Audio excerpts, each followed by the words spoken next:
আজ মাহফিল দেখতে যায় আসার সময় এক ভৌতিক ঘটনা। আরো কি দেখলাম দেখাচ্ছি। হ্যালো এভরিওয়ান, কেমন আছেন সবাই? আপনারা জানেন আর না জানেন, মানেন আর না মানেন, গত পরশু কাজীপাড়া গোরস্থানে ছিল জালসা। তাই আমরা তিনজন মিলে জোরজাতা পার দিয়ে বের হয়েছি মাহফিলে যাব বলে। আমাদের বাড়ি থেকে বেশি দূর না, তাই হাঁটতে হাঁটতে চলে আসছি। এখানে এসে দেখি হারে সুন্দর লাইটিং, পুরাই ঝাঁকানাকা করতেছে। শুধু কি তাই, দোকানপাট উঠে ভরে গেছে আর লোকজনের তো অভাব নাই, পুরাই টুবু। মাহফিল একটু দেরিতে হয়, অনেক লোকে আসতে পারে নাই, তাদের জন্য 2 বালতি সমবেদনা। সেখানে যা প্রথমে মনটা একটু খাই করলো, ঝালমুড়ি খাইতে গেলাম। তারপর আশপাশে একটু ঘুরতে লাগলাম। হঠাৎ দেখি মেয়েদের জন্য হারে সুন্দর কি যেন বলে এগুলা।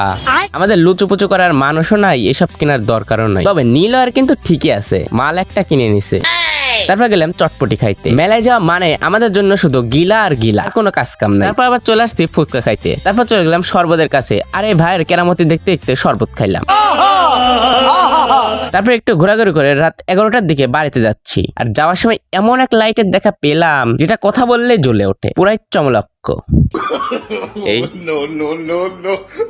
ভাই ভূত আছে নাকি?